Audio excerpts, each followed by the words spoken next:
بسم اللہ الرحمن الرحیم۔ السلام علیکم ناظرین، یہ بات ہے اس عظیم کتاب قرآن مجید کی، اور یہ قصہ ہے قبیلہ قریش کا۔ ہاں، وہی قریش جو دولت، طاقت اور عزت پر گھمنڈ کرتے تھے، وہی قریش جنہیں اللہ تعالیٰ نے یاد دلایا کہ جو کچھ تمہارے پاس ہے یہ سب کچھ میرا دیا ہوا ہے۔ تو ناظرین، یہ واقعہ شروع ہوتا ہے مکہ مکرمہ کے ایک سرد دن سے۔ مکہ مکرمہ کی گلیوں میں آواز گونجی، مکہ والو، میں ہوں ہاشم بن عبد المناف، اللہ تعالیٰ کے گھر کا محافظ۔ لوگ رک گئے، یہ حضرت ہاشم کی آواز ہے۔ حضرت ہاشم کی آواز میں ایک عجب رعب تھا۔ ہم اللہ تعالیٰ کے گھر کے رکھوالے ہیں، کوئی ہمارے قافلوں کو ہاتھ نہیں لگا سکتا۔ لوگ یہ بات مان بھی لیتے کیونکہ یہ بات سچی تھی۔ قریش کا احترام صرف اس لیے کیا جاتا تھا کہ کعبہ ان کے پاس تھا، اور یہ وہ دور تھا جب مکہ بھوک سے تڑپ رہا تھا اور لوگوں کے چولہے ٹھنڈے پڑ گئے تھے۔ بچے رو رو کر سو جاتے اور بھوک سے کمزور ہوتی آوازیں رات بھر گونجتی رہتی۔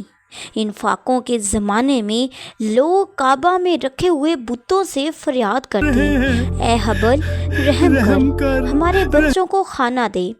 مگر پتھر کب بولتے ہیں؟ مگر کانوں والا کب سنتا ہے جب دل پتھر ہو جائے؟ مکہ کی حالت بد سے بدتر ہوتی گئی۔ حضرت ہاشم دن رات سوچتے رہے، میری قوم بھوک سے مر رہی ہے، کیا کوئی راستہ نہیں؟ ایک دن پھر انہیں وہ خیال آیا جس نے پورے عرب کی تاریخ کو بدل دیا۔ حضرت ہاشم نے قریش کو اکٹھا کیا اور کہا کہ ہم تجارت کریں گے، سردیوں میں یمن کا سفر اور گرمیوں میں شام کا سفر۔ یہ سن کر لوگ حیران رہ گئے، یہ تو موت ہے ہاشم، راستے میں لٹیرے ہمیں مار ڈالیں گے۔ حضرت ہاشم مسکرائے اور فرمایا کہ ہم بیت اللہ کے محافظ ہیں، کوئی ہمارا کچھ نہیں بگاڑ سکتا۔ اور عجیب بات یہ ہے کہ لوگوں نے یہ مان بھی لیا، کیونکہ سچ یہی تھا کہ ہر قبیلہ اپنے بت کی وجہ سے قریش سے ڈرتا تھا۔ قافلے نکلے، گرمی ہو یا سردی، ڈاکو مل جاتے تو قریش ایک ہی جملہ کہتے کہ ہم اللہ تعالیٰ کے گھر کے محافظ ہیں، اور ڈاکو فوراً سے پیچھے ہٹ جاتے۔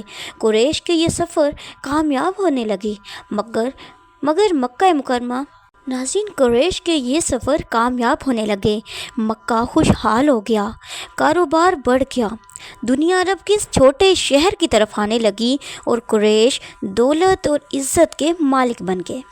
یہی وہ وقت تھا جب قریش غرور میں ڈوب گئے۔ 1400 سال بعد جب ہمارے پیارے نبی حضرت محمد مصطفیٰ صلی اللہ علیہ وآلہ وسلم کو نبوت ملی، تو یہی قریش اپنے مال اور طاقت پر گھمنڈ کر کے مخالفت کرنے لگے۔ تب ابو حکم نے کہا، اگر اللہ کو نبی بنانا تھا تو کسی امیر سردار کو بناتا، یہ بنو ہاشم کے غریب محمد کو کیوں چن لیا؟ ناظرین، ان کے دل سخت ہو چکے تھے، اور انہی کو جواب دینے کے لیے اللہ تعالیٰ نے سورہ قریش نازل فرمائی۔ سورہ قریش کا پیغام یہ تھا کہ اللہ تعالیٰ نے سورہ قریش میں فرمایا، تعجب ہے اے قریش، سردی اور گرمی کے سفر سے تم اتنے مانوس ہو گئے کہ تم نے اپنے رب کو ہی بھلا دیا، وہ رب جس نے بھوک میں تمہیں کھانا دیا، خوف میں تمہیں امن دیا، راستے کھولے، عزت دی، تجارت دی، اور دنیا کی نگاہوں میں مقام دیا، اور تم نے کیا کیا؟ بتوں کی عبادت شروع کر دی اور اللہ تعالیٰ کی نعمتوں کو بھول گئے۔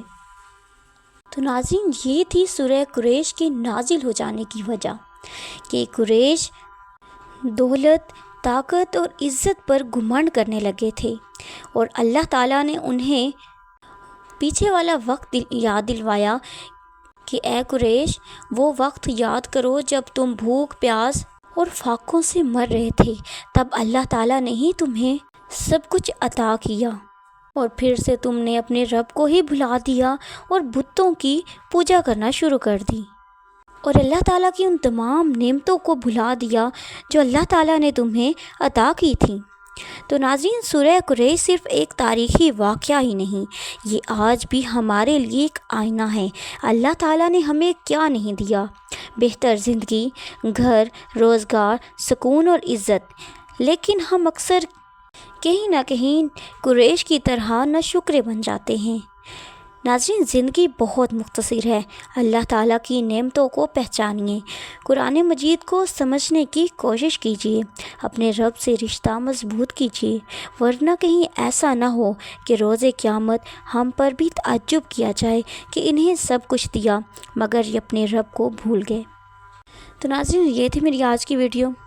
اگر یہ ویڈیو آپ کو فائدہ پہنچائے تو اسے دوسروں تک بھی پہنچائیں، کیونکہ قرآن مجید کا پیغام جتنا پھیلے اتنا زیادہ نور بڑھتا ہے۔ جزاک اللہ۔ السلام علیکم ورحمۃ اللہ وبرکاتہ۔